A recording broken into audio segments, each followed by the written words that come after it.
நம் ஆண்டவர் இயேசு கிறிஸ்துவின் நாமத்தினால் மகிழ்ச்சியும் சமாதானமும் நம் அனைவரோடும் இருப்பதாக.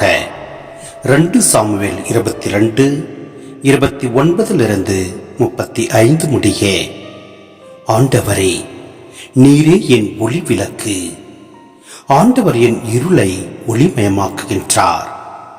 உம் துணையுடன் நான் எப்படையையும் நசுக்குவேன். என் கடவுளின் துணையால் மதிலையும் தாண்டுவேன். இந்த இறைவனின் வழி நிறைவானது. ஆண்டவரின் வாக்கு நம்பத்தக்கது.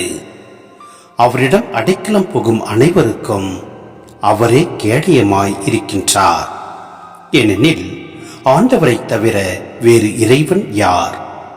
நம் கடவுளை தவிர நமக்கு வேறு கற்பாறை ஏது? இந்த இறைவன் எனக்கு வலிமைமிகு கோட்டையாய் உள்ளார்.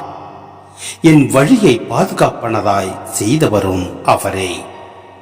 அவர் என் கால்களை மான்களின் கால்களைப் போல் ஆக்குகின்றார். உயர்ந்த இடத்தில் என்னை நிலைநிறுத்துகின்றார். போருக்கு என்னை அவர் பழகுகின்றார்.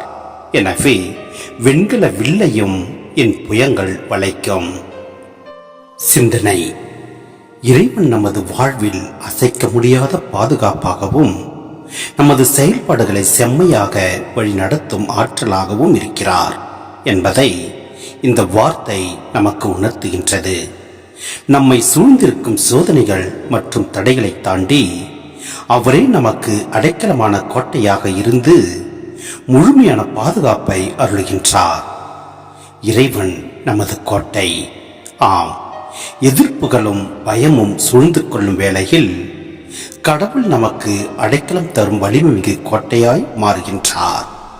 அவரை நம்பி செல்லும் போது எந்த தீங்கும் நம்மை அண்டாது. பாதுகாப்பான வழி.